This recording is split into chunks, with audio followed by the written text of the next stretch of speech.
Good morning, everyone. How are we? And happy Father's Day to all the dads out there. Hope you have a wonderful day, fellas. Roz just cooked me some sausages and scrambled eggs on toast and a nice coffee for Father's Day, me and Jamil. So, yeah, it was good. Rosie, she's out there washing up now, cleaning up her mess. It was a beautiful breakfast. So, ladies, I hope you've done that. I hope you've all cooked the old man a nice brekkie, taking him a brekkie in bed and a cup of coffee. How many? Put a thumbs up, fellas, if you got breakfast cooked for you this morning. I want to see some thumbs up there. If not, I'm going to get up the ladies there for not bloody pulling their weight on Father's Day. Roz did. She led by example, ladies. Rosie cooked a beautiful brekkie this morning. Rafa's under here. Rafa said, happy Father's Day, happy Dad's Day. Annie Fuller, and bloody Lauren, come on, lift your game, girls. Dave saying he didn't get brekkie in bed this morning. Steve didn't get brekkie in bed. So there's Lauren and Annie for a start. Wixie's missus, she's come to the party. Wixie's given a thumbs up, everyone. Jamie Fulton's given the thumbs down. Oh dear. What's going on there? Jamie Fulton. Oh dear. That's I'd love to be a fly on the wall there. Oh, that's funny. How many other thumbs down can we get, everyone? We've got 3 thumbs down so far for no breakfast in bed or no breakfast cooked for him. Lynn Rogers, he's not my father. Doesn't matter. You're still going to cook brekkie. Dave Waldy, nothing for me this morning. Rowan Martin, no brekkie in bed, 1,000 kilometres away from the kids and missus. Yeah. No, I saw that. That was you coming up North Stratty, mate, there, was it? You sent me that thing. That was bloody pretty good, the old Jeep coming up there. Mate, Dave said he made his own eggs on toast. That's no good, mate. Anyway, Bradley Howell, I hope Mary. Now, did Mary cook you breakfast this morning, Bradley? Now, let's see. Let's see if Mary Howell has cooked Bradley breakfast this morning, everyone. Brad won't be game to say no in case he gets knocked out. Oh, dear. Harvey Dog Runaround has given the thumbs down. Greggy Campbell, thumbs down. Come on, ladies. Lift your game. Lift your game. That's not good enough. Roz, get here and get up the girls. Russie D, good to saying good morning to everyone. It looks like me and Wixie, the only ones who got breakfast cooked for us this morning, everyone. No, but I'm pretty well looked after every other day. You sniveling little person, Bradley Howell. Oh, that's terrific, Bradley, that you looked after every other day. You should be looked after today. Should have got Mary, lift your game. You got to cook Bradley breakfast this morning or cook him a nice dinner tonight, something. Landy, Wixie, I don't rate your raspberry pudding, mate. It was too sweet. It was bloody sickly sweet. I reckon maybe with blueberries or something that might work, but the raspberries were just too sweet, mate. Oh, I don't know. It was just too sweet for me. I think even the kids, if kids had that, they would have gone, it's too sweet. It was sickly sweet. Don't know if I put too many raspberries in or too much of the raspberry jam on the donuts, but yeah, just too sweet. Terry and Robin. I'm sure Robin's cooked Terry breakfast this morning, everyone, in the van. I'm sure Terry woke up to sizzling bacon and eggs. Kane Higgins, how are you, mate? I hope you said happy Father's Day to your dad this morning. Happy Father's Day from Karen. Bloody not good enough. Not good enough. 3 punnets of raspberries probably didn't help. No, I know. Didn't help the wallet either, mate. They were $5 a punnet. I should have just put 1 punnet worth in. But if it's a raspberry pudding, there's got to have raspberries in there. Nothing worse than going to a cafe and you get a something or other, and there's no something or other in the actual ingredients. You know, you bloody some of the Chinese shops, guys, you go in and you get a prawn something or other for mum, and there's about 2 prawns in there. Kane said his dad's at work today. Anyway, send him a nice message anyway, Kane, and wish him happy Father's Day, mate. Good stuff. Rob the Wanderer's on, saying g'day to Lukey Reed. How are you, Rob? Hope you're good, mate. Phil Taylor, happy Father's Day to you, Phil. Phil's a dad, everyone, so hopefully you had a breakfast cooked for you in bed this morning, Phil. Spud Taylor's on, is he? Oh, Spud Taylor. There's a name I haven't heard you call before, Phil. Is that the nickname, is it? Is it Spud Taylor? That's the first time I've heard you called Spud. Or is there a joke behind that, Wixie? I'm not quite sure. Ah, dear. The Oliver family's on. Good morning and waking up from a grand final win. Yeah, we're going to talk about that in a minute, Tommy. So hope the girls are spoiling you, Tom. I hope they've cooked your brekkie in bed. I'm sure you're the one who's usually cooking brekkie there, but I hope the girls, if you're listening, make sure you cook Dad breakfast this morning. Rowan saying, I reckon the pudding you did would have been dead with mulberries or blueberry. Yeah, Rowan, I agree, mate. The raspberries were a bit sweet. Very sweet, as a matter of sickly sweet. I didn't put sugar in that in there. Listen, the custard, the milk, and the lemon curd gives it that a tangy flavour to cut through the sweetness, but there wasn't enough. That you'd need about a ton of lemon curd to cut through the sweetness of that one. That was sickly sweet, guys. I didn't rate it. The caves look great, Terry.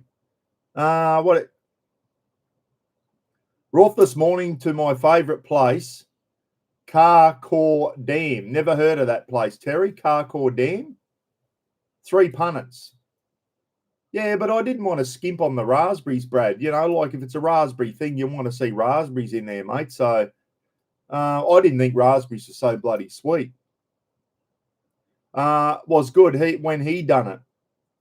All right, well, I'm waiting for Wixie did get back to me and say, yeah, I'm not much of a sweet tooth myself, but he didn't tell me what I did wrong there. What was it, too many raspberries, or was it the raspberry jam I put on the donuts? Or it was just sickly sweet. It was that sweet, I threw it in the bin and didn't even give Roz a taste of it. It was that sickly sweet. I know Roz wouldn't have liked it, everyone. So that was a big fail to me.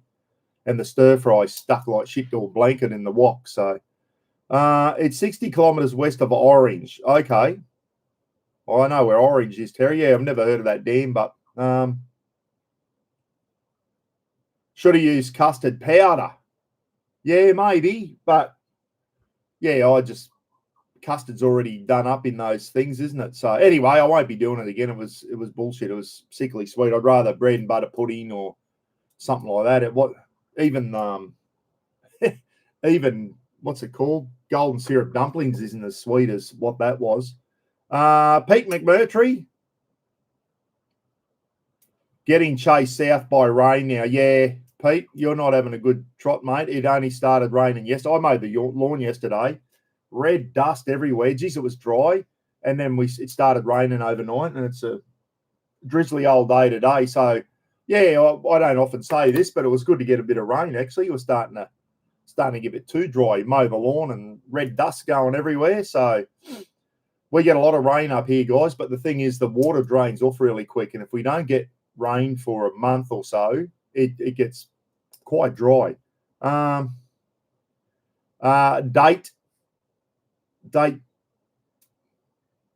to date is Greg Campbell and Jenny's dessert at Wash Pools.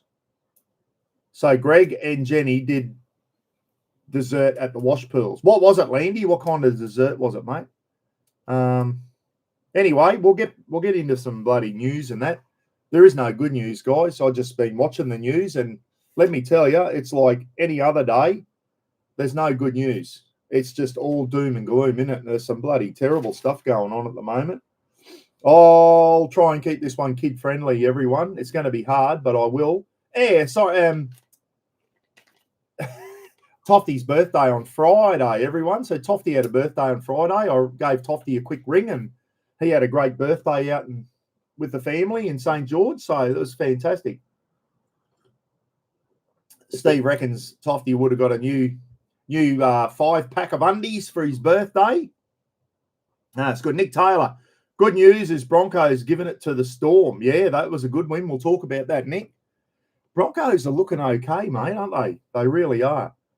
We'll talk about the footy in a minute. And I'm going to talk a little bit about the Aussie rules too, guys, for all the Mexicans. I'll talk a bit of Aussie rules too, because there's been a few Aussie rules results come through. Justin Dillon's crowing at the moment, everyone.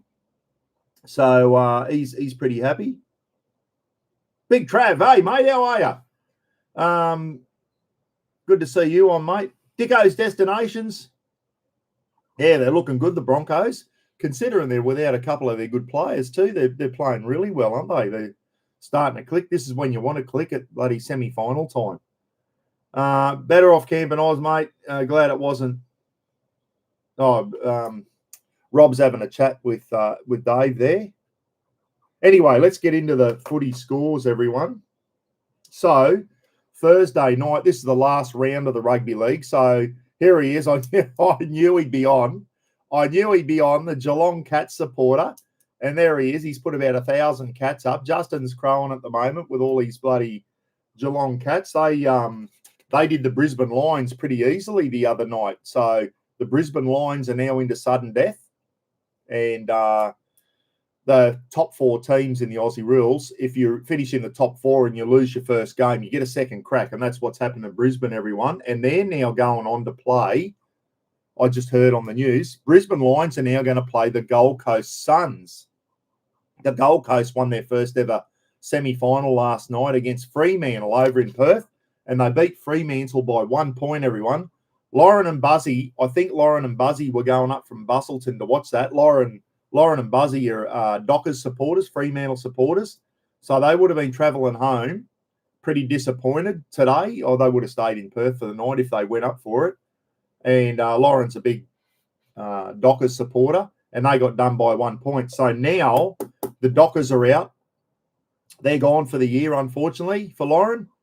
And now the Gold Coast Suns play the Brisbane Lions next weekend, where I don't know, maybe at the Gabba.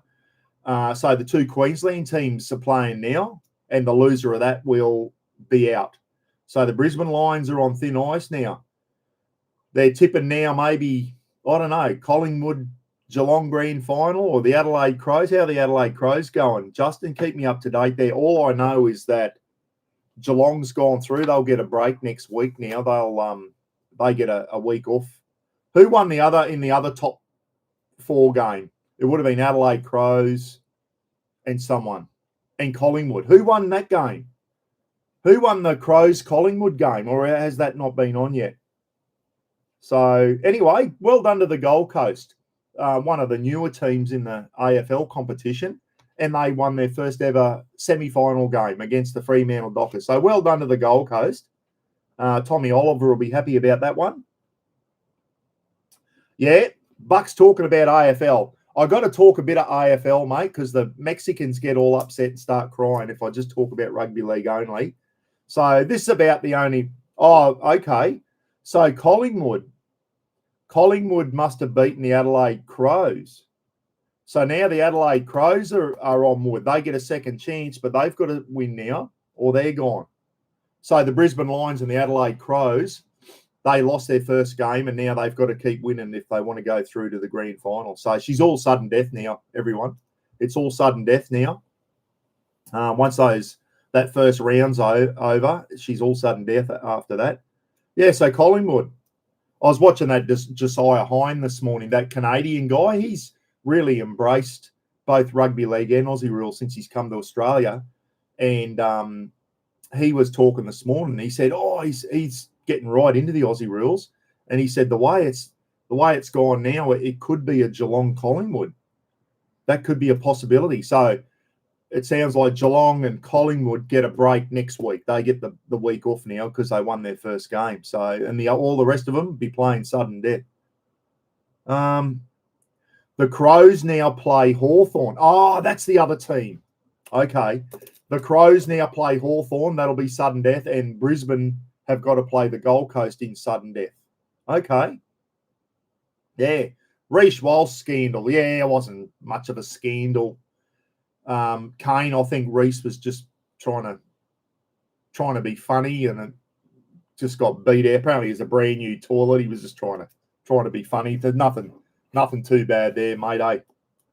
They're trying to blow something out of nothing there. Apparently, it was a brand new toilet. He was just trying to be funny. Yeah, come on, the Pies. The Rob the Wanderers going for the Collingwood Magpies. Collingwood's one of those teams, isn't it? You either love them or you hate them, and you support two teams, your team and anyone playing Collingwood. So it's Collingwood's always been that type of team. They're a bit like the Brisbane Broncos. If you're not a Broncos supporter, you back any team that's playing the Broncos. I think Collingwood's the same. Tony Purdy, I'm from far north Queensland, but support Geelong and any team playing against Collingwood. Yeah, exactly. That's the old saying. I support Geelong and anyone playing Collingwood. As I said, you're either a Pies supporter or you support anyone playing against Collingwood. So, boy, that'd be a big grand final, wouldn't it? Geelong Collingwood. Boy, the old MCG will be bloody packed out for that game if it happens. But there's some other teams still in it yet, guys, so anything can happen. Don't count the Brisbane Lions out. I think the Brisbane Lions should beat the Gold Coast, shouldn't they? If I was a betting man, I'm not right into the Aussie rules, guys. I think the Brisbane Lions should beat the... And who was the other one? Hawthorn now play the Crows. Yeah, okay. So, I don't know. But Adelaide Crows were the red-hot favourites. They won the minor premiership, didn't they? They were like the best team all year, the Crows. So, yeah, don't count the Crows out of it either. Just because they lose their first game doesn't mean they're not going to win the grand final. They still got a chance to do it. Lions are cooked, but too many injuries. Okay. Yeah, they're certainly not as dominant as what they were last year. You could kind of tell last year the Lions were looking like the team to beat for the grand final, but certainly not this year. They only struggled to get in the top four this year. So anyway, yeah, the old injuries. You don't want injuries this time of the year, do you? Terry's going. See you, Terry. Take care, everyone. I better get moving. Have a great day. Yeah, have a good day out at whatever you're doing with Robin, mate. Enjoy. And we head off on Thursday, Terry. Me and Ross started heading south on Thursday. And I'll tell you what, Ross was looking at some of the temperatures, everyone, and we got about 2 days of warmish weather, and then we get down into the cold. And once we get down around Tenterfield or something, I'll tell you what, she's down below 10 again. I said to Roz, if we think it's bloody summer's on the way, it is up here. I'm thinking of putting the aircon on in a minute, guys. Like it's warming up here, but down south it's still below 10 in the mornings. So yeah, we'll still have to keep the extra doona in the caravan, I think. We'll be there this Saturday as Emily is graduating year 12. Well done, Emily. Where's the game at, Tommy? Is it at the Carrara Stadium or is it at the BCG, I was going to say, the Gabba? 26 in Cessnock. Oh, that's not too bad, mate. 26 is a nice day. Days have been warm down here. That's all right. You don't mind the cool nights and the warm days. That's good camping weather, eh? Something like that bloody ice and the windscreen type stuff. I enjoy a bit of cold weather. And when you live up here in the Northern Australia, guys, and you're used to bloody sweating all the time and in summer and that, it is good to get a bit of cold weather, but I couldn't live in the cold weather full time. It'd wear me down. And my my arthritis, or my body's riddled with arthritis, as you all know, and the cold weather affects that badly. Like when I go camping in the cold weather, I wake up in the mornings and I'm in the hurt locker, guys. Everything just aches. Jennifer G's on. G'day, Jennifer. How are you? On the roads, be safe out there. Absolutely, Jennifer. There's been Jennifer saying a lot of fatalities on the roads lately.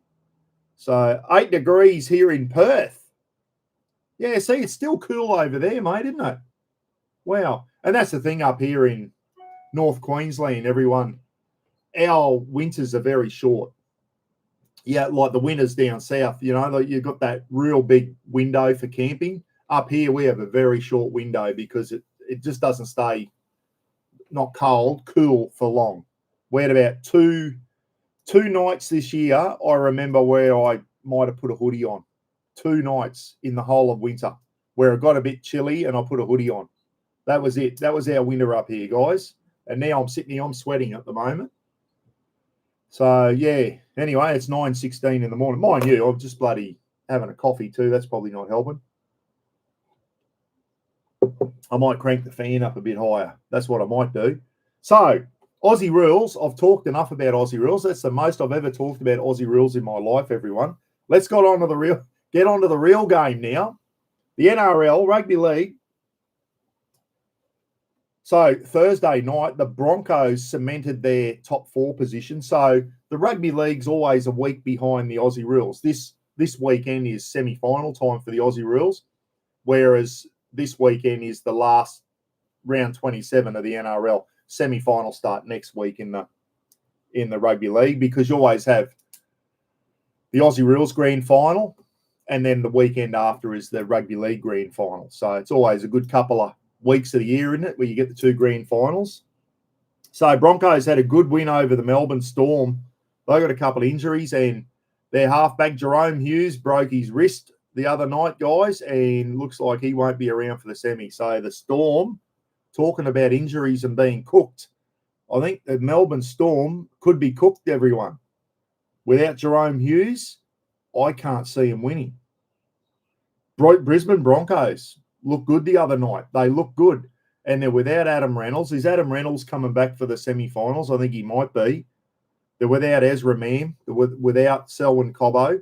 3 of their big names, the Broncos, and they're out with injury, and they're still going really well.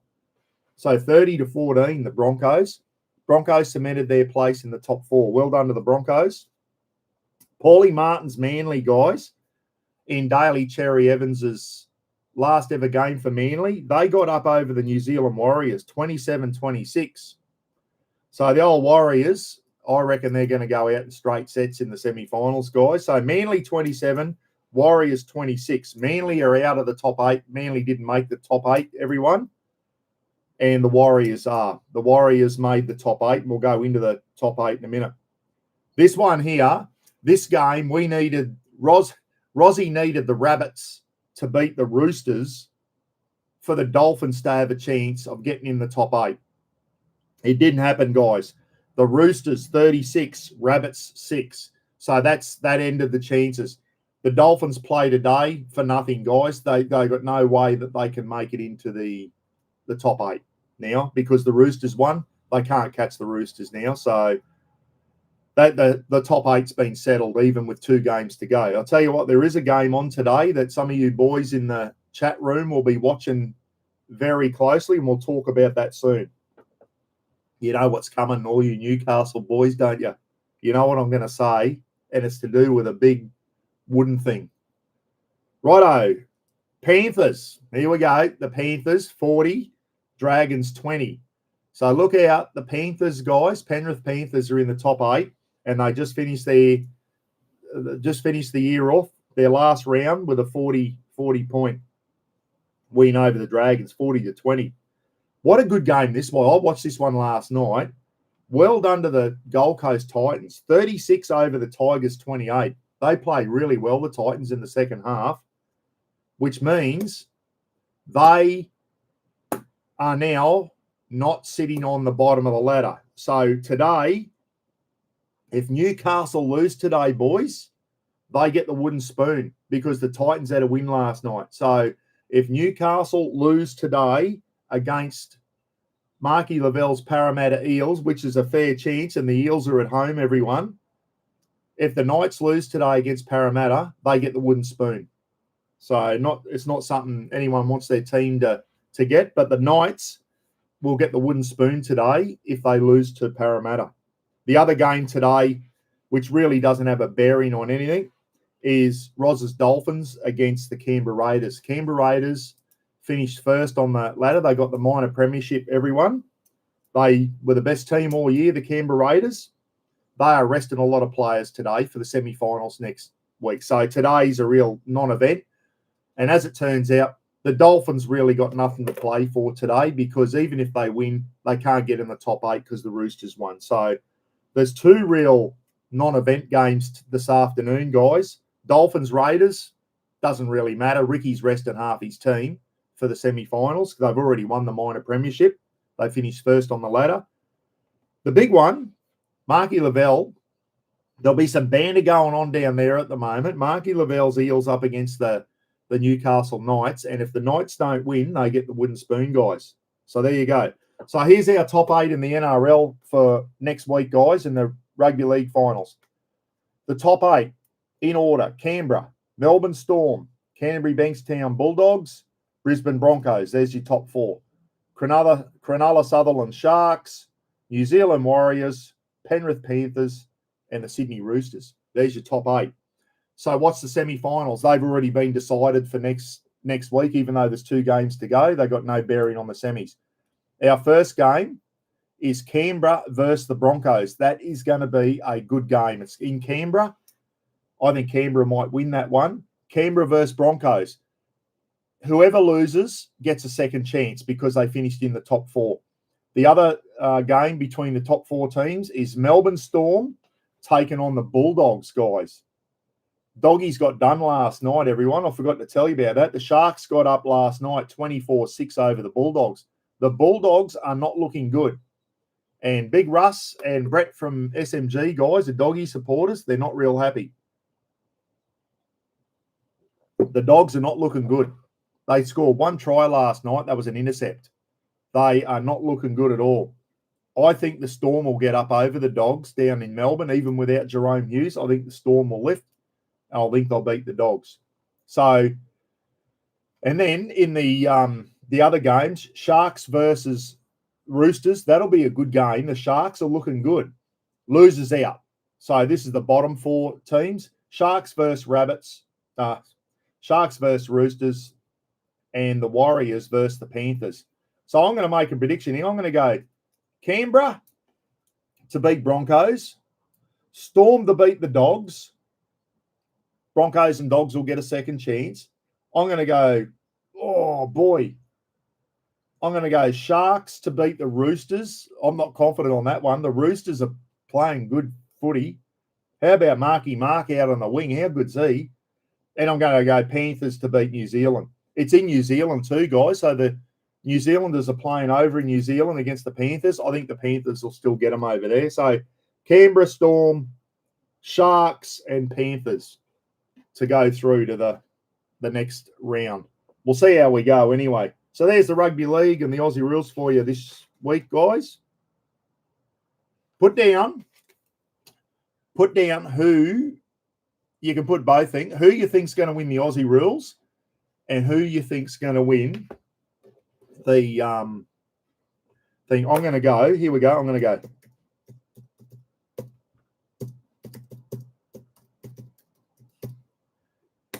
There you go. That's what I reckon. Canberra in the Rugby League and Geelong in the Aussie rules. Put down who you think's going to. Bye, Steve and Annie. Have a good day. See you later, guys. Geelong, yeah. Penrith or the Chooks. Yeah, I wouldn't. Yeah, don't count Penrith out yet, eh? Pies and either Raiders or No, the Warriors not going to do it, Rob. No way, mate. They're not good enough. The Warriors won't be in the grand final. I'd put my house on that one. News, Pete McMurtry. No, I don't think the Warriors. Imagine being a footy team called the Wanderers. Nothing would ever get done. When's your 12-volt build finishing, Rob? That's been going longer than my shed build. Dead set. Anyway, I'm going to get on to some bad news in a minute. I'm not going to have a rant, guys. I'm just going to say what's been happening. Sorry I'm late to the party. Got a pulled pork later this arvo. Nice work, Craig. A pulled pork in the slow cooker. Good stuff. Yeah, he said it'll be a miracle of God if that 12-volt install gets done by camp out. You are dead set hopeless, lad. You are hopeless. Now, onto the news, and let me tell you, there is no good one. There was a big earthquake in Afghanistan, killed a lot of people, which is not good to hear, is it? Now, the Taliban, who run Afghanistan, are asking the Western world for help. You're kidding, aren't you? Hey? They got short memories. Dear idea. Friggin' hell. Yeah, the Taliban reaching out, asking the Western world for help after the earthquake. Well, yeah, good luck with that one. And we're still sending $20 million a year to Afghanistan. Why? We should not be sending that country a cent. That should be going into health or education or something. All these I've said it before, all these countries that have got no association with Australia, the only countries we should be sending money to, everyone, is our little South Pacific neighbours. That's it. I'm all for helping them, help our little region down here to stay stable and peaceful and all that type of stuff. And all these other countries overseas that we're sending money to, like, don't send them anything. They get no money. They've got nothing to do with us. So why we send 20 million a year to Afghanistan still is beyond me. I do not understand that one. Now, some other good news here. This is going to open a can of worms, but I'm going to say it anyway. That Thomas Sewell, guys, that neo-Nazi prick from New Zealand, he got arrested the other day for that attack on the Aboriginal place. You see where they ran up the hill and attacked the Aboriginal people at that protest march the other day. Where was that? In Melbourne, of all places. So he's been arrested, and he's been arrested in relation to some other assaults as well. And he's been denied bail. So fair enough. And he's been charged with 21 charges, including assault. So, yeah, good on you, mate. So you want to start making neo-Nazi parties in this country and running around assaulting people and preaching hate and all that type of stuff, then you deserve everything you get. And one of his offsiders, remember on Anzac Day in Melbourne, they did a welcome the country on Anzac Day, which I don't think should have anything to do with Anzac Day, guys. I don't think it should be there, but some of them started booing it and creating a disturbance. Well, they've been charged for their actions on Anzac Day, probably public nuisance or some pissy little charge for booing on Anzac Day. So and the person who did that was a neo-Nazi, apparently. So I'm middle of the road, everyone, as were the majority of people at the march the other day. 98% of those people all marching with Aussie flags and all that are probably like a lot of us. We're just middle of the road that just want Australia to be Australia. We got no problems with people that have immigrated here. All we ask, and I've said this a million times, dead said, I just miss me mouth. I know I've got a big mouth and I still missed it. So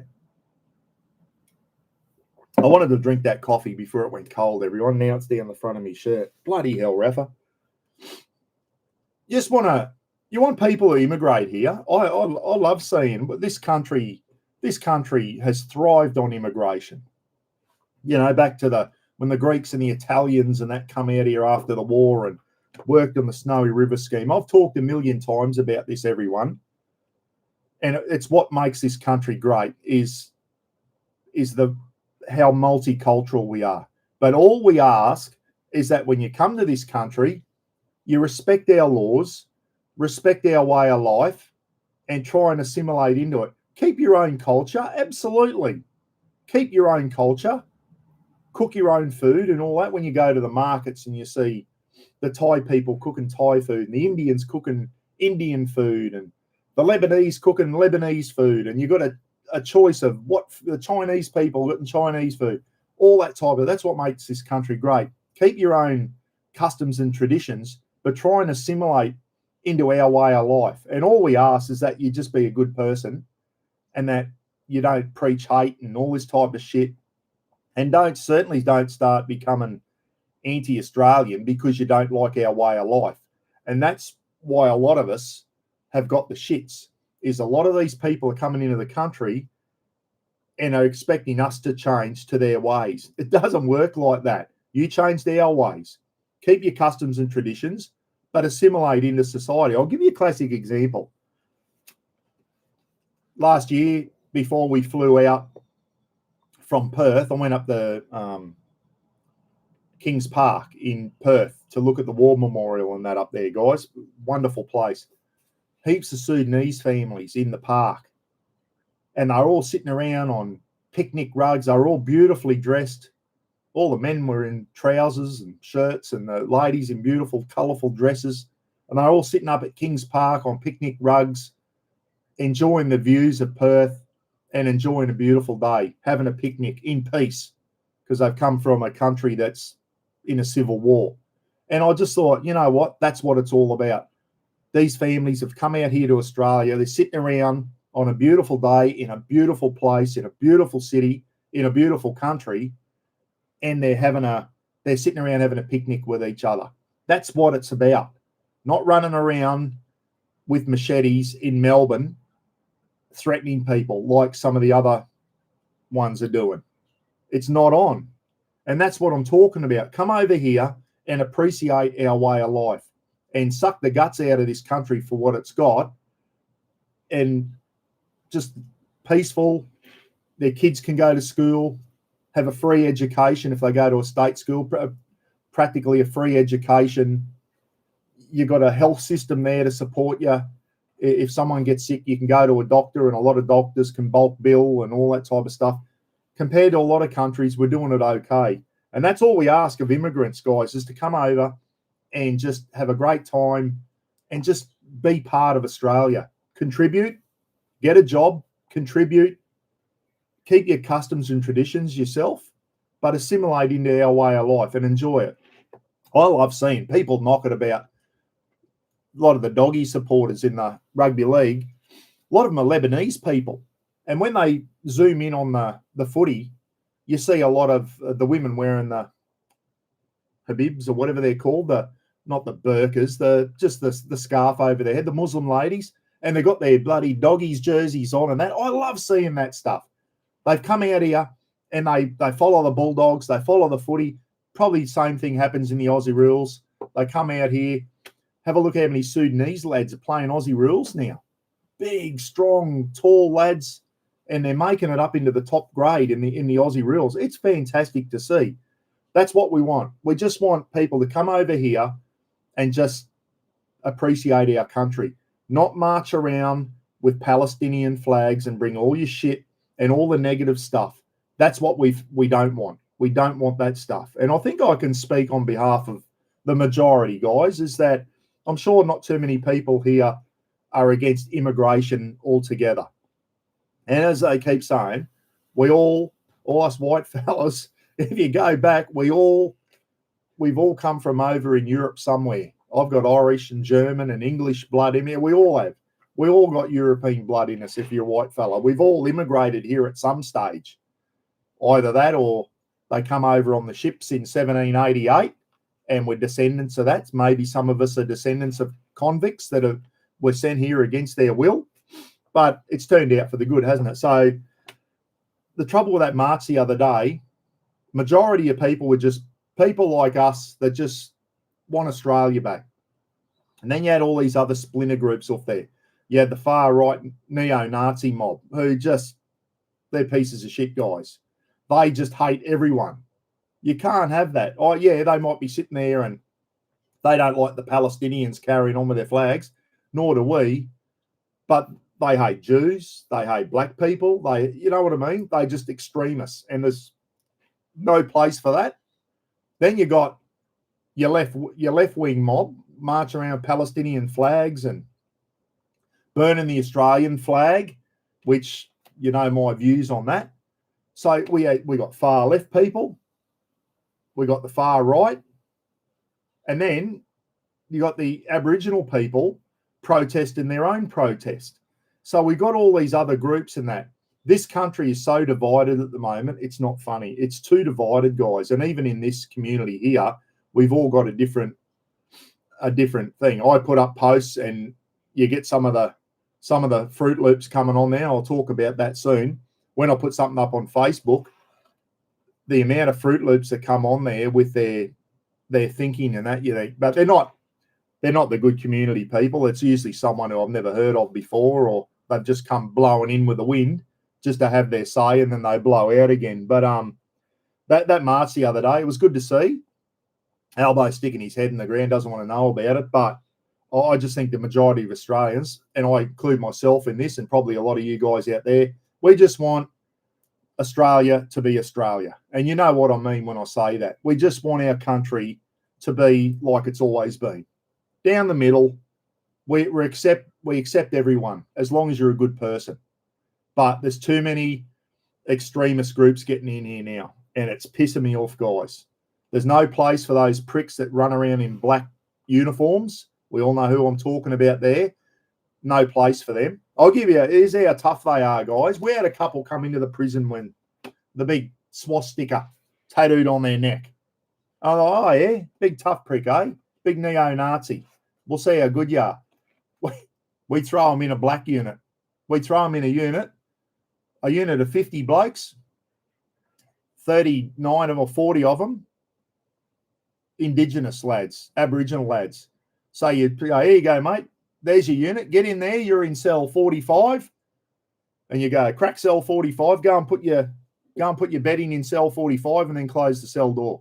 So you watch him go up, throw his gear in, close the door, come back down from the top landing, and within 10 minutes, you'd be there typing on and doing behaviour report or something, and he'd be up at the counter going, boss, get me out of here. They're going to bash me. So next thing you know, he's down at isolation because everyone's going to bash him because he got a swastika on his neck. So, and I used to love that. I go, we used to do it on purpose. Any neo-Nazi bloke, we didn't get a lot of them up in Townsville. Any neo-Nazi that came in, we put them in the black units. And they'd last 10 minutes. Get me out of here. They're going to bash me. So all the Murray boys would go, hey, what's the go with that swastika, mate? You don't like us black fellas, eh? You want to come out the yard, we'll friggin' sort it out and see how tough you are. Well, they piss their pants. They piss their pants, come running to us in the blue shirts. Next thing they're down at the detention unit in a isolation cell for their own protection. So that's what used to happen with neo-Nazis in North Queensland jails, guys, in Lotus Glen and Townsville, where the majority of the prisoners are black fellas. So I used to love seeing that, and I used to do it on purpose. I'd put them in. We had a couple of them, and you'd see the swastika that you're going to last 5 minutes in here, mate. Sure enough, 5 minutes later, they come up squealing to you. Get me out of here. They're going to bash me. Yeah, good stuff. Then you've got the other side, guys, those bloody, oh, look, I know there's people out there that don't like what's going on and seeing women and kids getting bombed. None of us like seeing that shit. But we got to stay out of that crap. Don't bring it into this country. Don't bring it in. And the way we're carrying on, we're taking sides, and we shouldn't be. We shouldn't be taking sides at all. So, and they're the pricks that were burning the Aussie flag. These pro-Palestinian people burning the Aussie flag. That is not on, everyone. And there's a push now for the Australian, for it to become an offence to burn the Australian national flag. Trump has called for it in the United States for it to be an offence to burn the Stars and Stripes. And I agree with him on that one. So here we go. Start a poll. Here we go. Let have your say here, guys.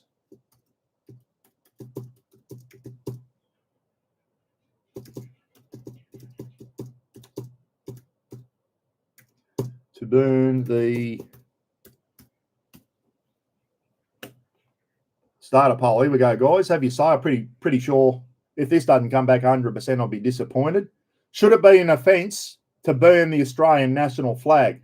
Now, we won't go into what kind of punishment should take place, whether it should be imprisonment, a hefty fine, community service. I don't know what the offence should be. I know what I'd like to do with them, but I won't say it on here. Should it be an offence? Should we be pushing now in Parliament to go, if you burn the Australian national flag, it is an offence under the Commonwealth Criminal Code. So every state and territory got its own criminal code, got the Queensland Criminal Code.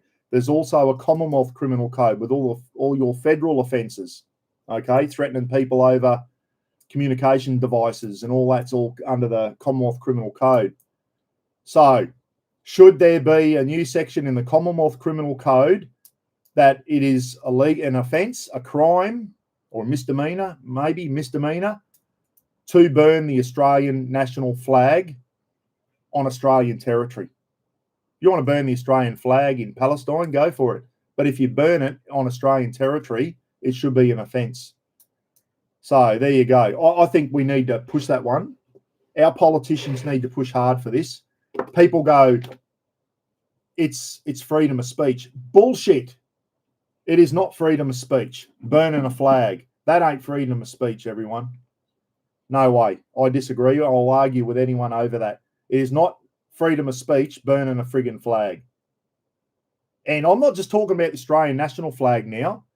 That should go for any flag that is recognised under the Flags Act 1953. If you burn an Aboriginal flag or a Torres Strait flag, or one of the Defence Force flags, or one of the state flags, it should be an offence. Any flag recognised, any state or territory flag, the Australian national flag, the two Indigenous flags, which I know some of you out there, one flag, they're recognised flags, everyone, under the Flags Act. They're not just made up flags that people wave. They are recognised flags, the two Indigenous flags. So for all you people who go, oh, we should only have one flag, there's only one Australian national flag. We all know that. And it will always fly in precedence. And that's in the flag protocol. The Australian national flag always flies precedence over any other flag. And I do get the shits when I saw a fiery walk in the other day to the gym with all his fireys gear on. Justin, all the fireys do here in Innisfail, mate, is work out at the gym all day. And they get paid for it in their uniforms, in their T-shirts and that. Front of their shorts have got the big Queensland Fire Department, and on the back they've got the Aboriginal and Torres Strait Island flag. That's great. That's great. But put the Australian national flag on the friggin' front of the shorts as well. Our union, our prison union, Together Union it was called, they were as weak as piss.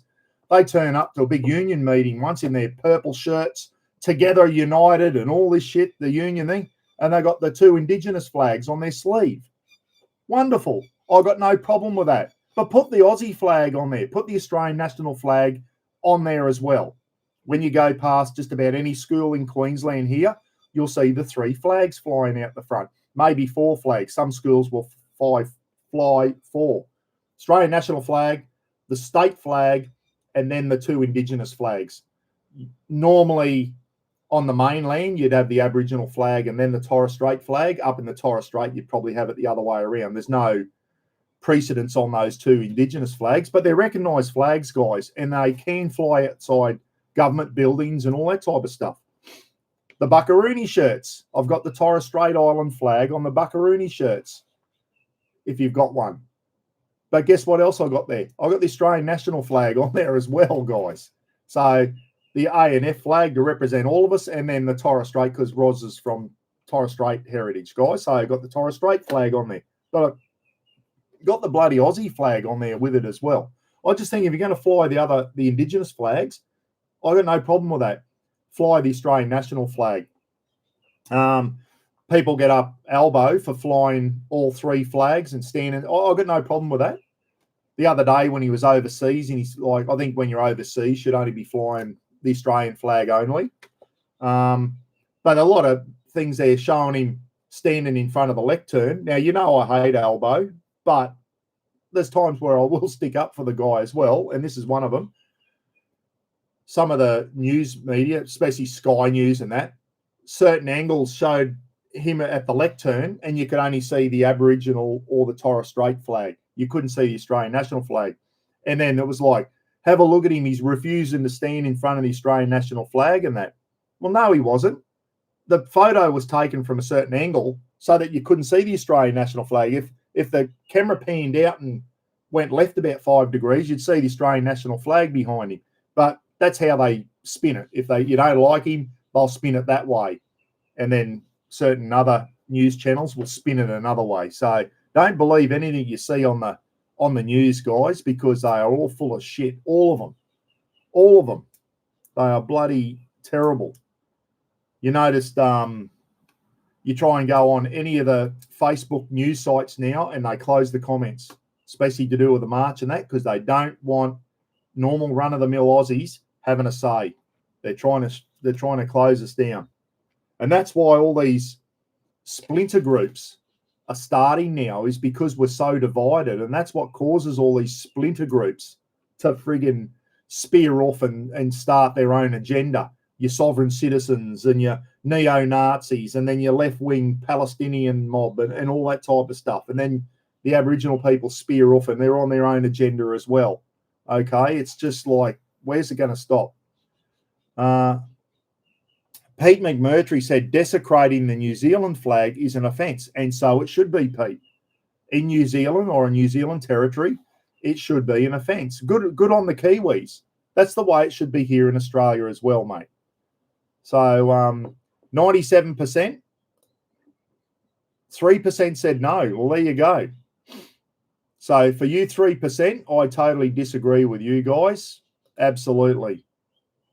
As I said, we don't know who you are, but there should be no place to burn the Australian flag. It isn't freedom of speech. It's putrid. It is absolutely putrid. Australian soldiers come home with their coffins, with the Australian national flag draped over their coffins, guys. That's one thing when you go overseas and there's a chance you could be shot, which I've been in that position, guys, where you go overseas, you're carrying live ammo. There was a chance that something could happen to you and you don't come home. And in the back of your mind, you think, at least I'm going to come home and get a bit of a ramp ceremony. At least my coffin's going to have the Aussie flag draped over it. It gives you something to, you know what I mean? And it's the way it should be. So it means a lot to anyone who served in the military. People, ex-military people, burning the national flag is not on. And it shouldn't be on for if you're Australian, guys. Doesn't matter where you're from. Jack and Marjolaine are on, are they? G'day, guys. So, yeah, not good at all. Now, this grub, I cannot stand this bloke. And Victoria, get ready. I'm going to pay out on you here. Daniel Andrews, everyone.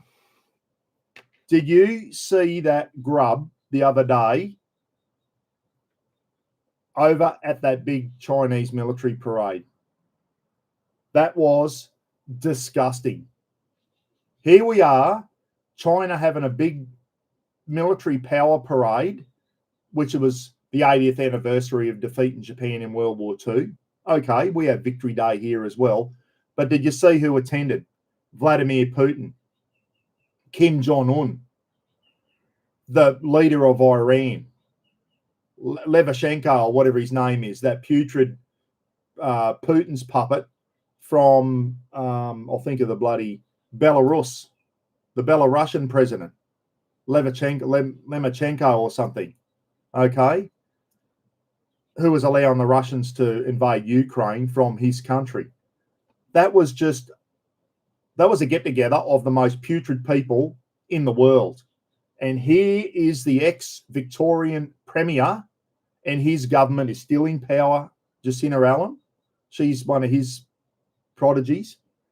He's there shaking hands and basically elbow saying he wasn't representing Australia. He was just there as a guest. No, he was an Australian. He's an ex-Australian politician, and he was there. And it was disgraceful, everyone. Seeing him standing there with the world's most putrid people, the leader of Iran, the leader of North Korea, the leader of the Belarus, the leader of Russia, the leader of China, all the countries that are the total opposite to us, that hate the West. And Daniel Andrews was standing there in the same photo with them. What a putrid piece of shit. That was disgraceful. That was absolutely disgraceful. The leader of ASIO came out not long ago and said, we have a politician in our thing and he's a traitor to this country, basically. Didn't name him. Why he didn't name him, I don't know. I think we know who it is now. It's Daniel Andrews, everyone. And just kept voting him back in. And have a look. He wasn't over there for trade and that. He was over there at that big military parade. Did you see Donald Trump over there or any of the European leaders over there celebrating that with China? No, because that was just a big military parade to say to the West, have a look what we've got. You want to go to war with us? And here's Daniel Andrews representing Australia. We've jumped the fence, guys, under this new government. It is putrid, absolutely putrid. The Americans must be sitting back at the moment looking at Australia going, how'd we lose you guys? You're once our closest ally, and now you're in bed with the wrong people. It was disgusting. Poll coming up, guys. Have your say. All you Victorians that voted for him, I reckon I'm going to pay out on you here. I don't care if you don't like what I'm about to say.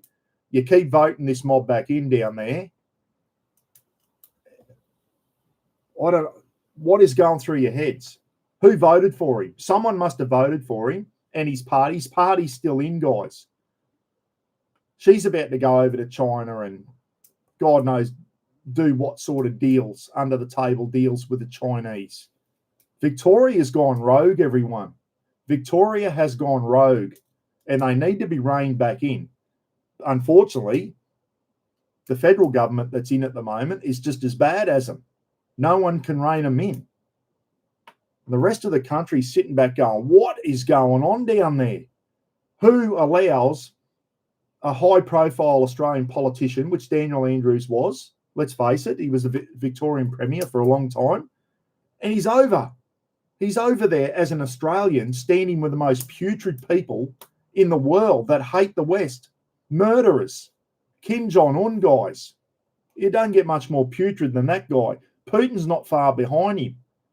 And bloody President Xi, I mean, have a look at what he does behind the scenes. That bloody Communist Party in China, everyone. I'll get closed down in a minute. You watch. Start a poll.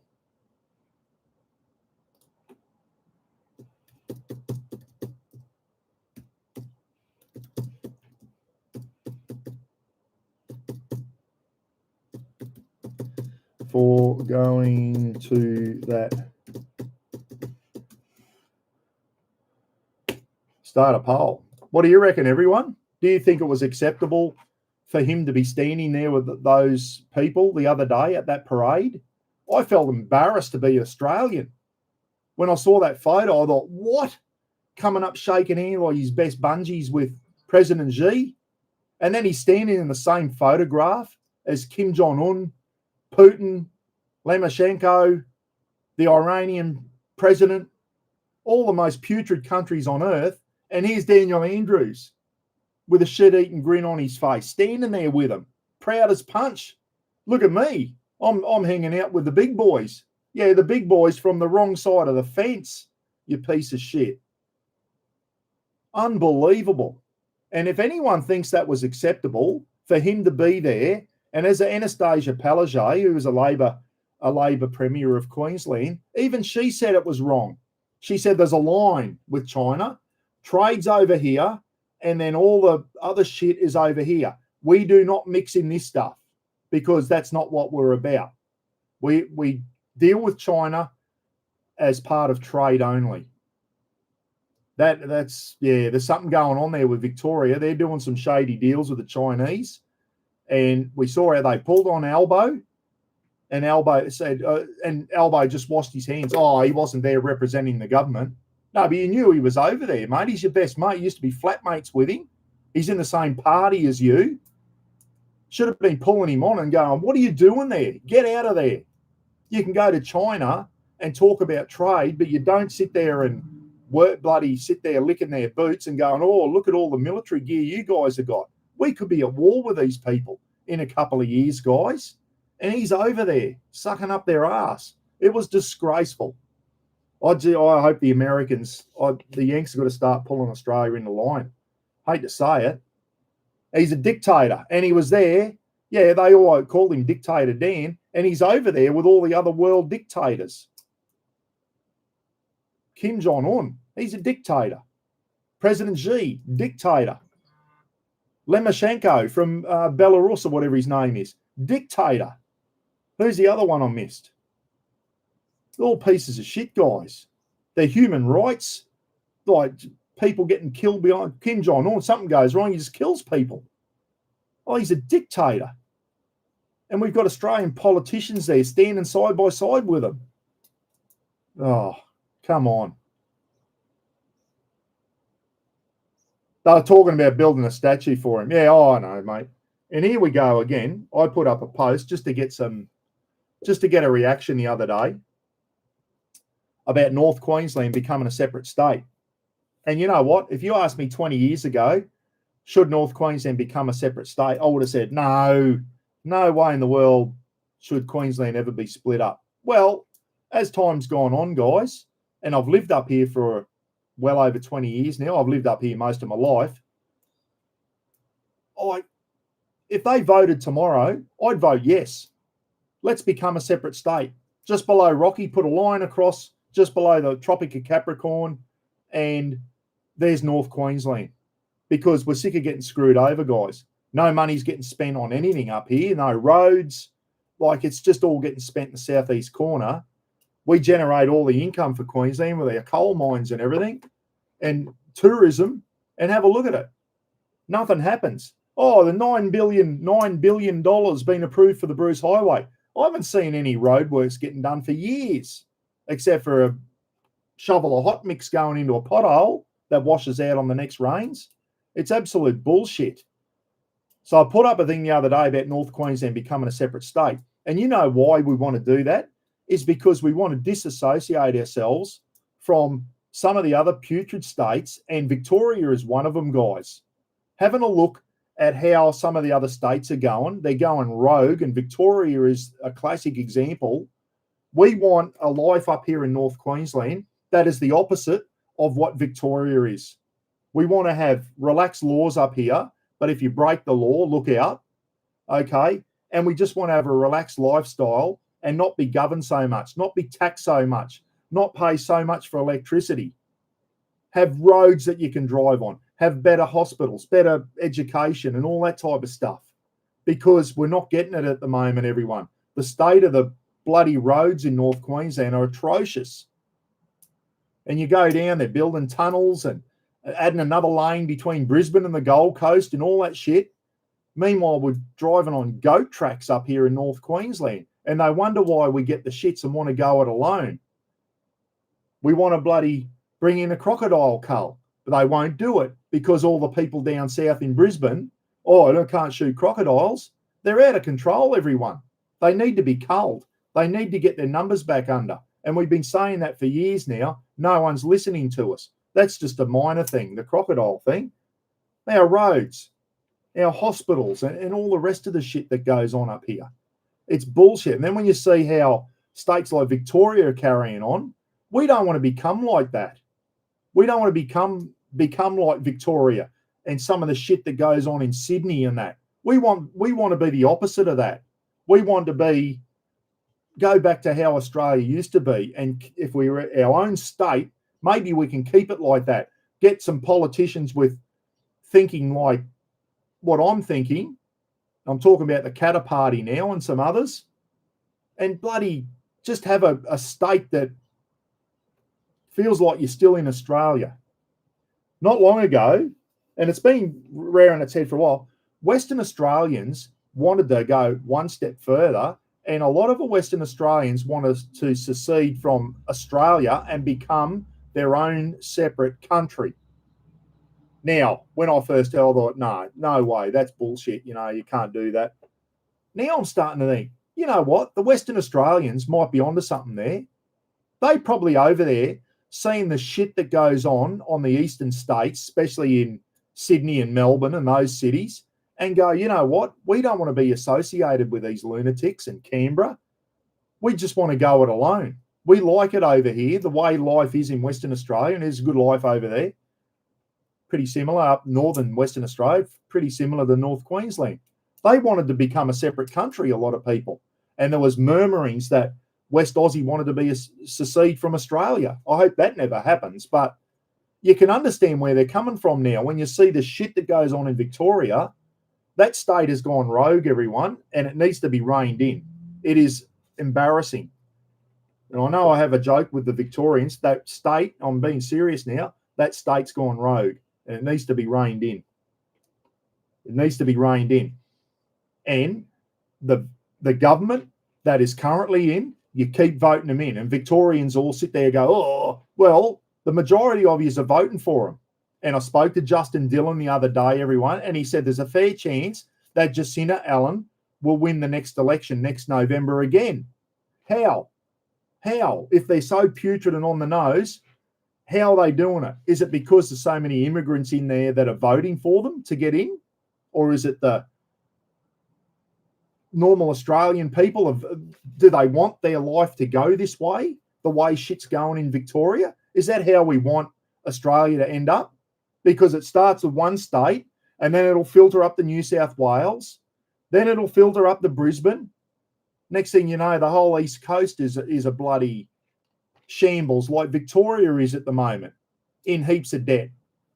They're going to bring in Albo wanting to bring in the Indians have offered to build 1 million homes. And they're thinking about letting the Indian companies come in to build 1 million homes. And then they can go, look, we've built 1 million homes. Yeah, and who's going to be in those homes? Indians, Indian immigrants, not Aussies. Not going to help our grandkids in that out. It'll be so another 1 million Indians can come out to the country and live here. Or nothing against those people either. But when's enough enough? There's enough of them here already, guys. Come on, just because they're an overpopulated country, 1.4 billion people, the most bloody congested country in the world, and they're all moving out here to Australia. No. And that's what we're protesting about. Enough's enough.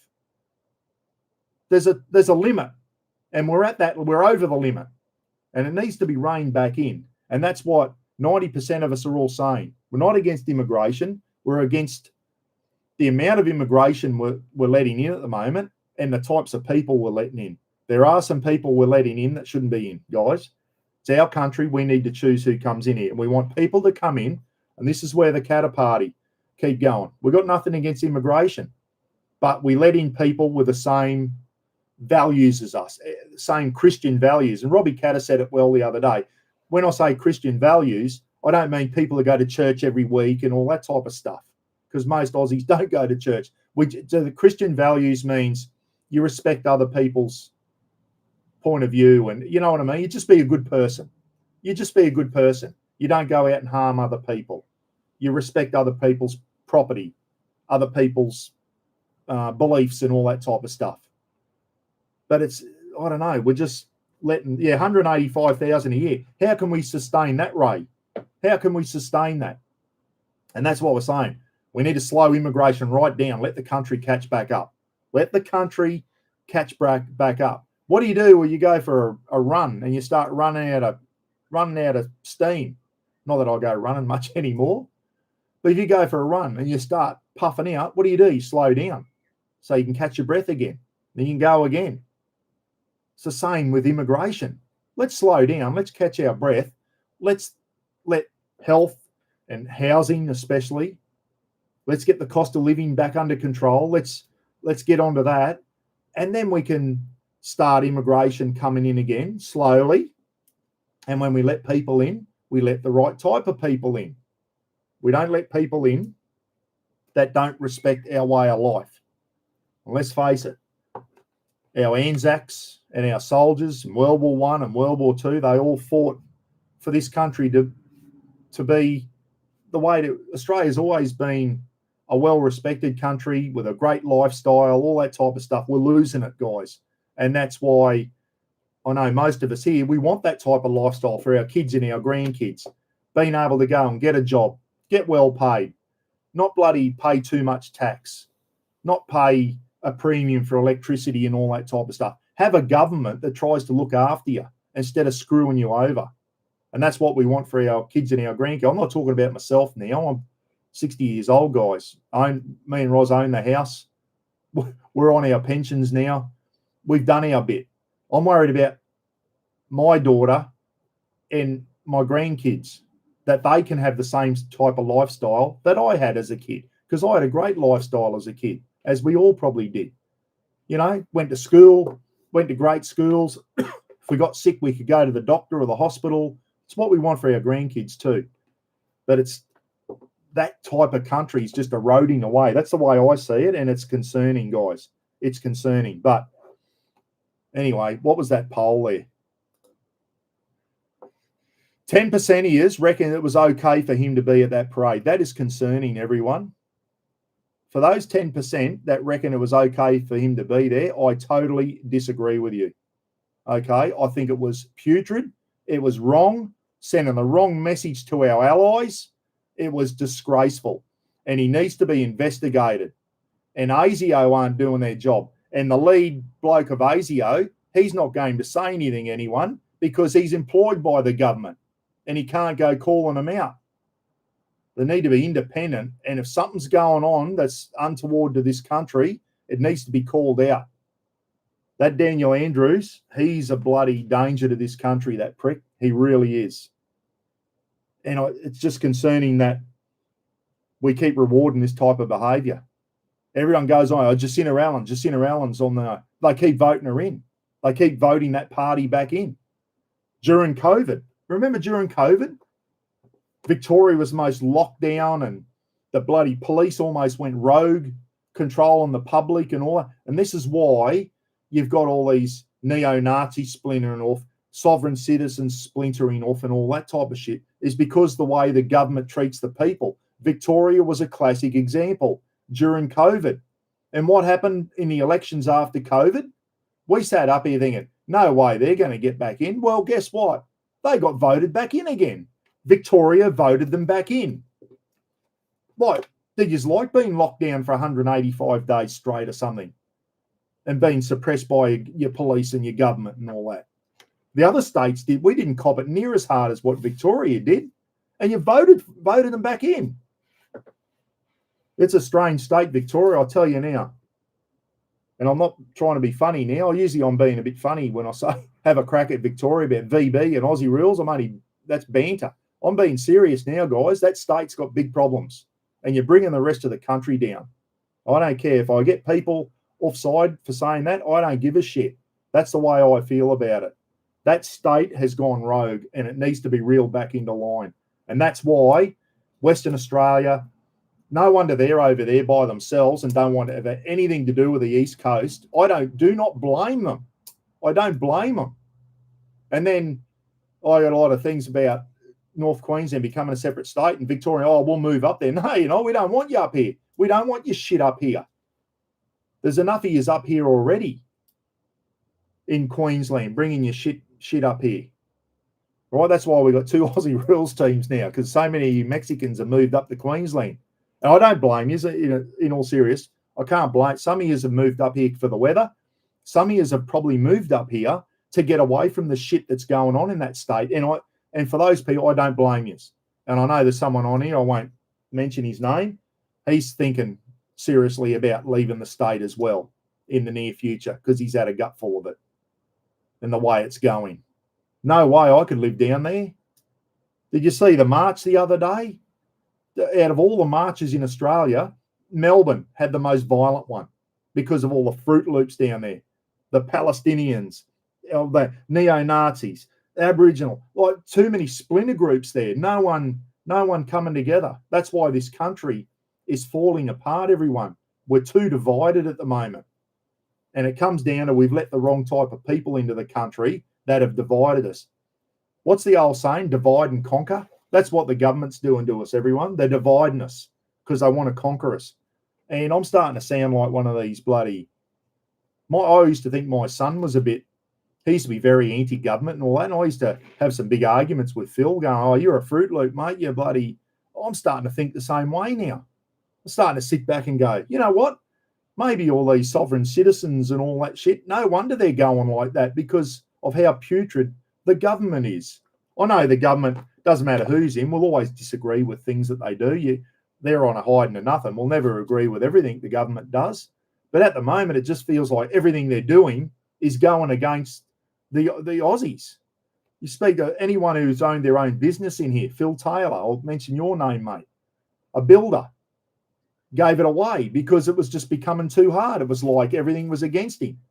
He's paying huge taxes and that to support all these other arseholes that are coming in the country and living off, you know, what they reckon 50% of Australians now live on government, like government jobs and welfare. And that. I'm one of them, guys. I live on a military pension, and I make no apologies for that. And if anyone says, "Oh, you're living on an army pension," yeah, I am, and I'm one of the people, one of those 50% that relies on government thing. But if anyone ever says, I say, "Well, mate, I did 39 years in some pretty tough jobs, paying taxes as I went. I've owned my own business too, by the way. I've owned a cafe and that for 2.5 years, a coffee shop and cafe. That was hard work. And it was stressful work. And you had to pay your GST and pay wages and all that. And you just think, I'm working for everyone else here. I'm busting my gut. Me and Roz busting our guts. And everyone else is benefiting from our hard work. And we're getting bugger all out of it. That's how I felt when I owned a business. Phil Taylor's probably the same. He's building industry, busting his guts. And then you just watch all your money going out for this and that and paying your taxes. All these people, tradies and that, they own their own businesses and trying to do their own business. They should get rewarded for their hard work. Yeah, they've got to pay their tax. I get that. But don't screw them over. Try and give them cheap fuel, cheaper electricity, cheaper cost of living, cheaper groceries and all that type of stuff. And that's why I can't believe during the election that Dutton didn't come out and go, I'm going to target 3 big things that are going to affect your cost of living, everyone. He did for one thing, fuel. I'm going to do a subsidy on fuel. He did that. I'm going to subsidise electricity and I'm going to subsidise fruit and veggies and all that type of stuff. The 3 big things, fuel, electricity and groceries that we all have to pay for. Try and get that down. Try and reduce. Get cheap electricity, cheaper fuel, and it'll bring the cost of everything else down. But they didn't. Yeah, Bob Catter. I'm going to talk about Bob Catter in a minute, Rowan, about his little rant the other day to a thing. We'll talk about that. We'll have a poll on that one too. There's my rant, guys. Victoria, I'm disgusted in you. I really am. That state has got some big issues. And I know Sydney's got some issues too, but dead set. And I'd like to see the Katter Party push harder. And if nothing else, if we don't become a separate state up here, at least push hard enough so that the people down south go, you know what? The people up north have really got the shits. We need to do something or they're going to try and go it alone. And we might start getting something. Because if you've ever been up here and see the state of our roads and that, you'll know what I'm talking about, everyone. It's absolute bullshit. Further north from Brisbane you get, the more neglected it gets.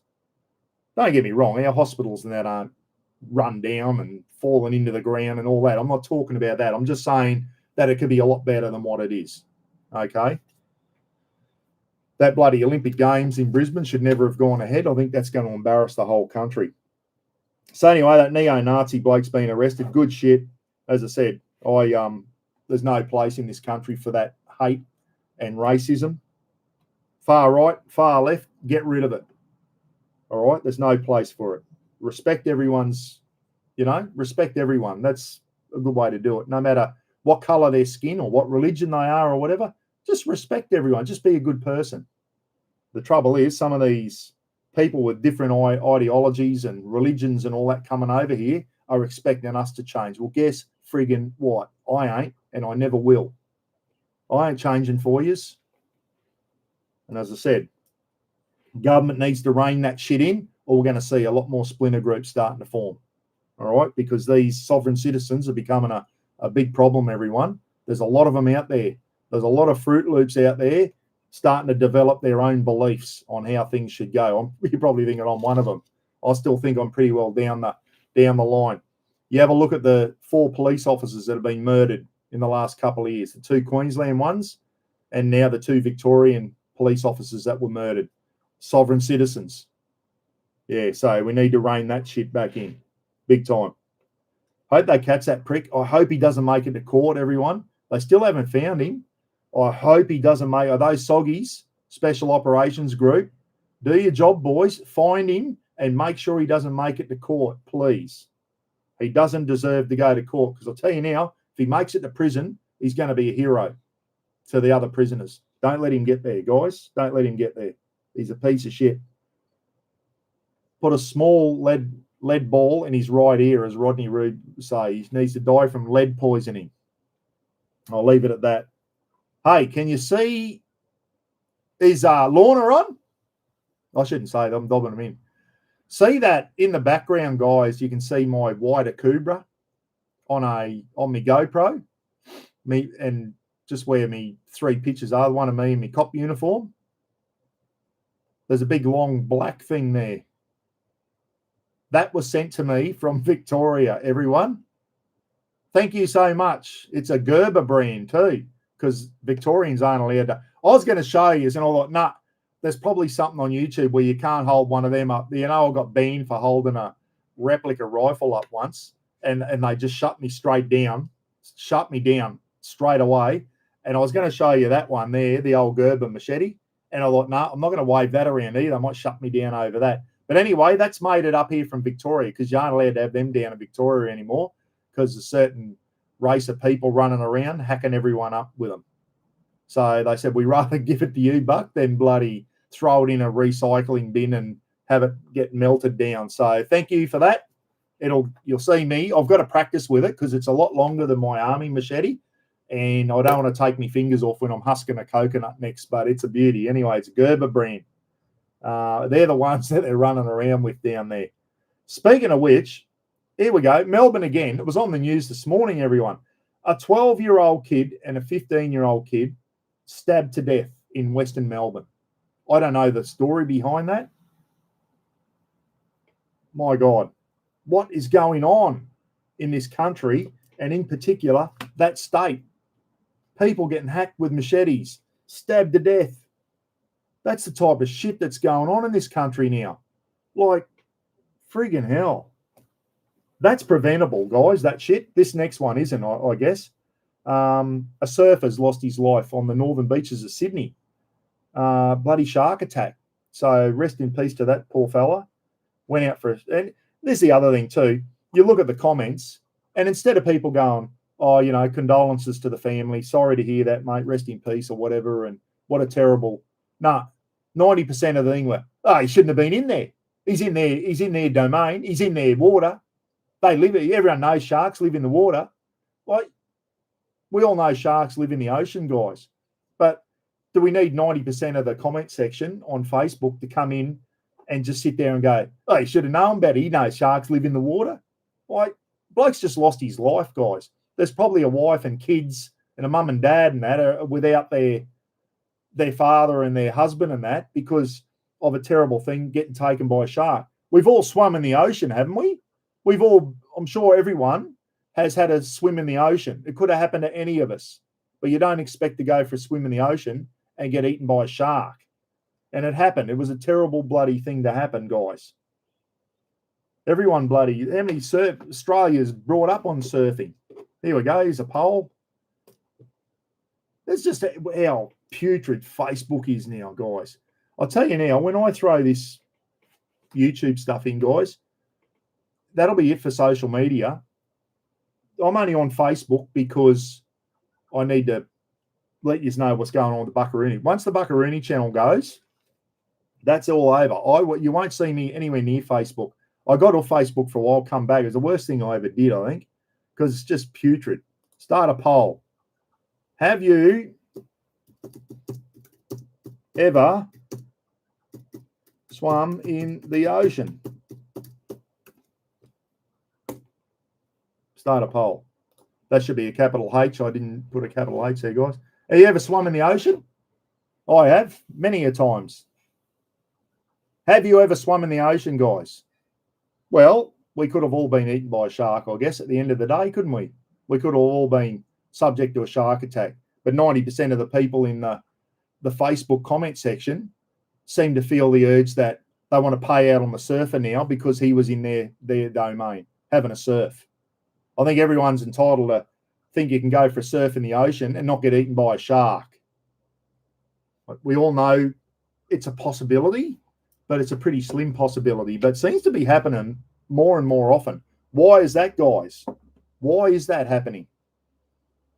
I think we need, especially on northern beaches, we need to pump more money into drones for the surf life-saving clubs. Maybe pump more money into, and here's another thing, instead of giving $20 million a year to Afghanistan, maybe we could put that into surf life-saving clubs in a lot of the popular beaches and employ more of the surf lifesavers instead of being a volunteer, maybe put more permanent surf lifesavers on as a job, kit them out with drones, better equipment and that, maybe better drone surveillance for sharks, better warning systems for sharks.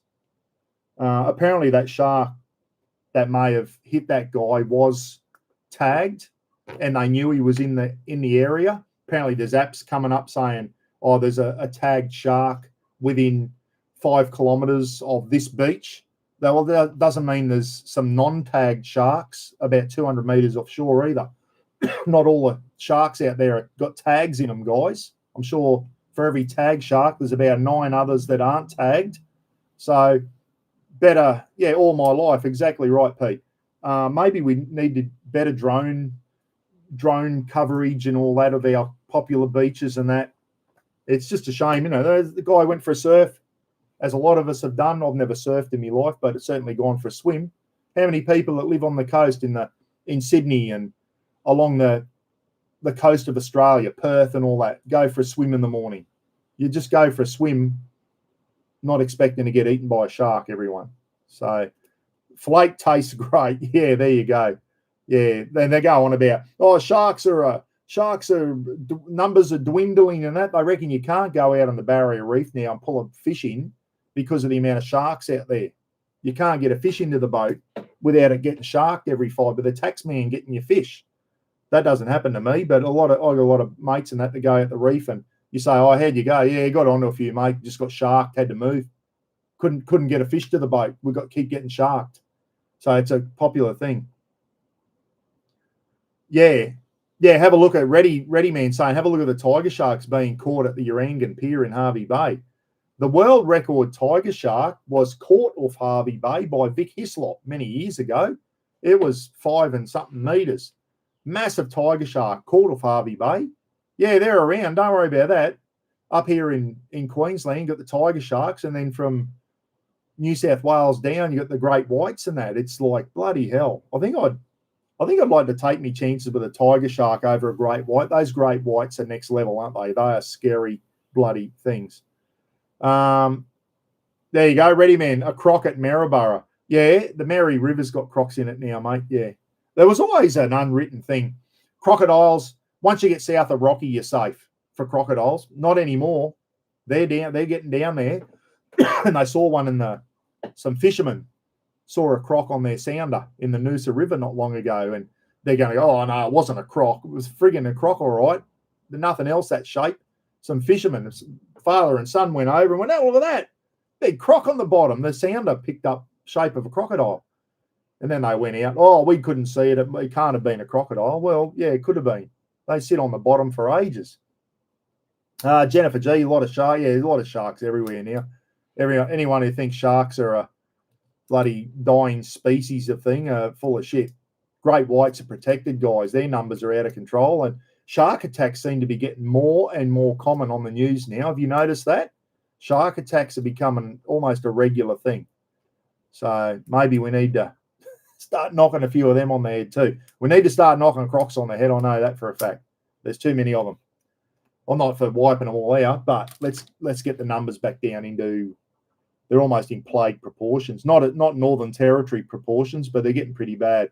Someone there it pissed me off, set their tent up about 10 meters from the water. And guess what? They got warned by the locals. And guess what? Their dog got taken by a croc up here just north of Cairns a few weeks ago. Like, mate, don't put your tent there. There's crocs in here in this Hartley's Creek. There's a crocodile farm in Hartley's Creek. There's crocs in the river there. What happened? Their dog's gone, got taken during the night by a croc, come up out of the water, took their dog, which they had tied up outside their tent. Friggin' idiots. It's a pity it didn't go in and get them. Anyway, what was that? Have you ever been swimming in the ocean? 91% of you have, 9% said no. 9% of you either live out near Uluru or just haven't been going to go into the ocean.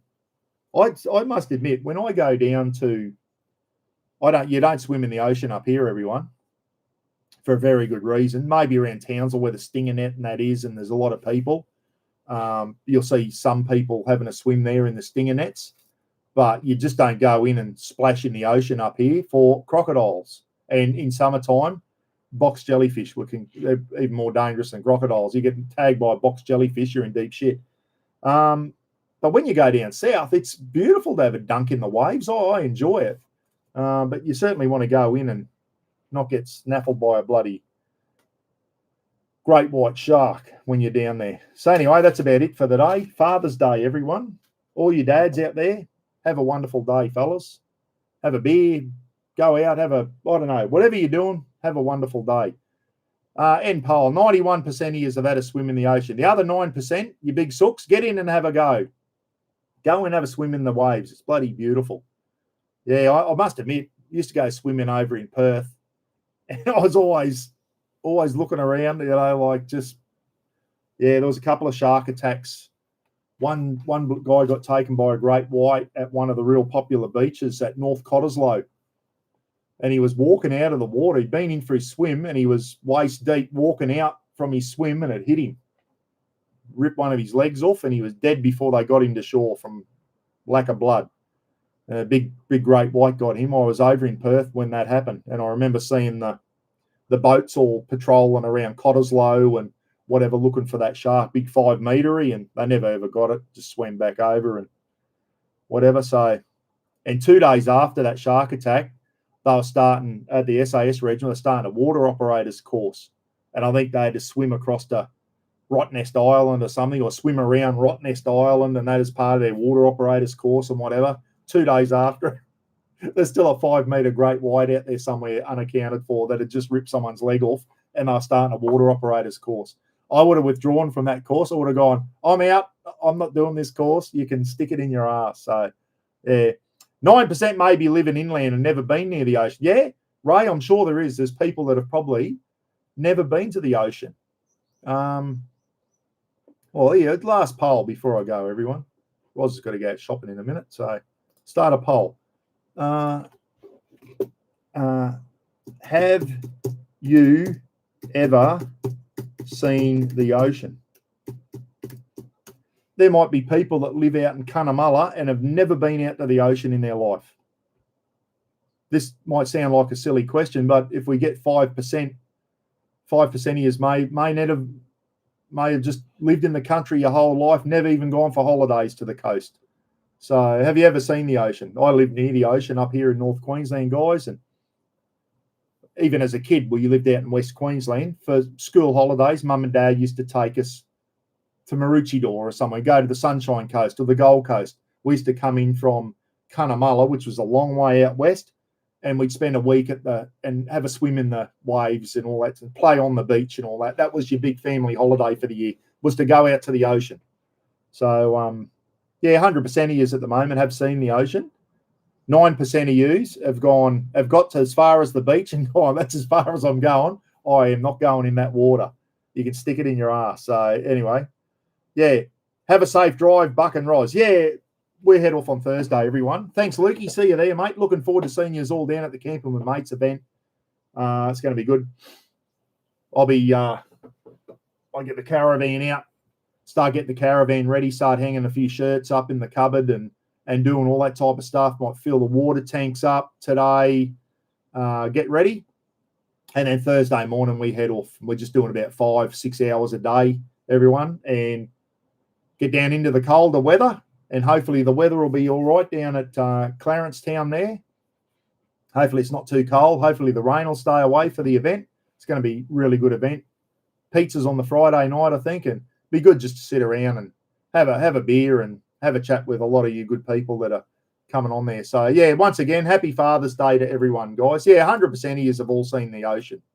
Okay, so we haven't got anyone on that has never not been out to the ocean. Someone's at some stage.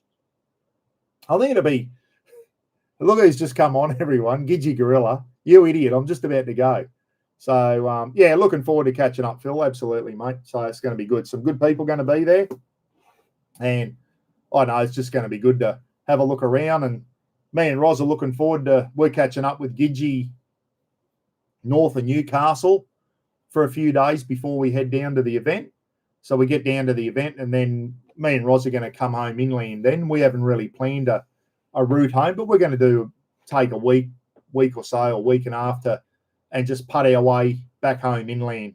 So we're going to come down the coast way pretty well. And then, mind you, once we get to Harvey Bay, we're cutting inland. We're going to come down that way and then go back out to the coast north of Newcastle. So, but on the way home, it'll be all inland, everyone. So where we go, I do not know. So it's just a bit of an adventure, and it'll be our last trip for the caravan for a while because she's going to be starting warming up soon. We might do a couple little weekenders or something where we can plug into 240 and use the aircon.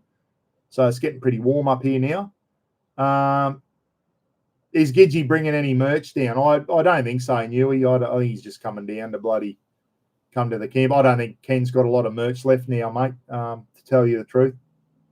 Newey, get on to Ken if you do want him to. He might have something there. If there's something you want, let him know and he'll bring it down for you guys. So if any of you want some Gidgy Gorilla gear, just send Ken an email, everyone.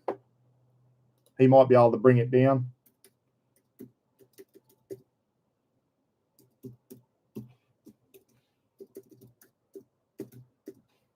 kjrogers1970@gmail.com. Send Ken an email, everyone. And I know he's got a lot of those sublimated training shirts. He's got some of those there. He might have some shorts left over. Just let him know. He might do you a good deal on just to get rid of them. So he's going to sell the rest for $15. So whatever he's got left, shirts or shorts, guys, he's going to do it cost price, $15. So get on, send him an email. I'm sure he doesn't want to have it hanging around his cupboards anymore. So, yeah, get on and see what he's got left. I don't know if he's got fishing shirts or something. Send him an email. I'll let you know.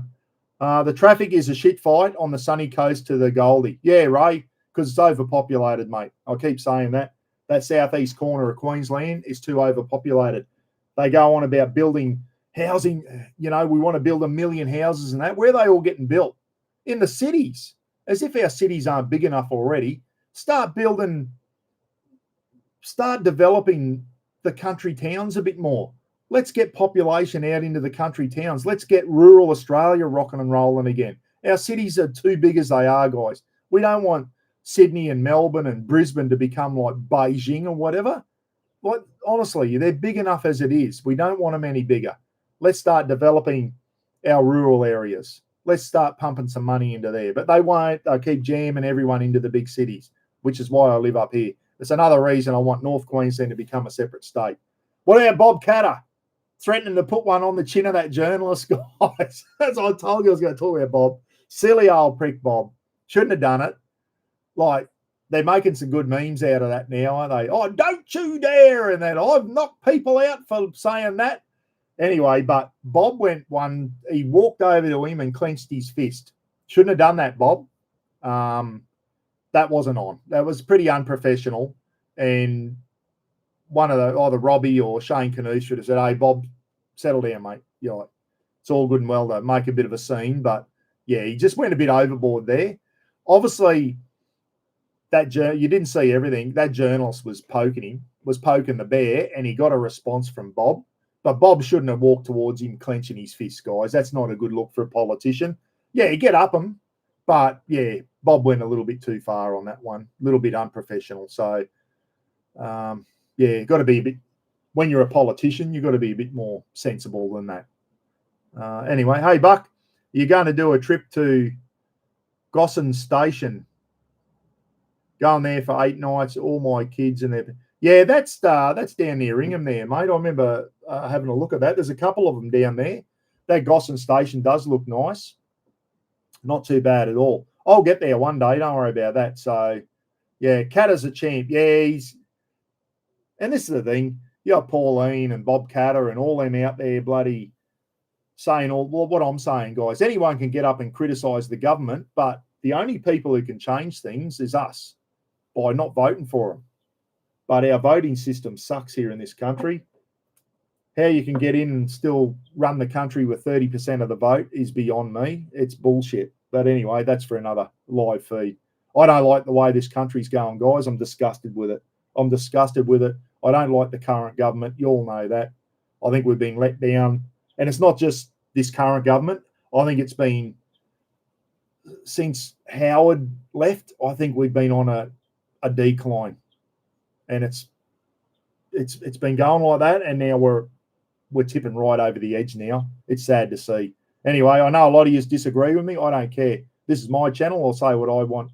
If you don't agree with me, stiff shit. Go and watch another channel. I know I upset a lot of people and I don't care anymore. That's my belief. That's my belief. And I'll if you want to have your own say, get on your own YouTube channel and start having your own say. And there's a lot of people out there that agree with me, let me tell you. But anyway, we've got another 2.5 years of this shit to go yet. It's not going to get any better. See you later. Enjoy Father's Day, everyone. See you later. And for you diddly donks going to the camper with mates, I'll see you in a week or so, eh? Bye.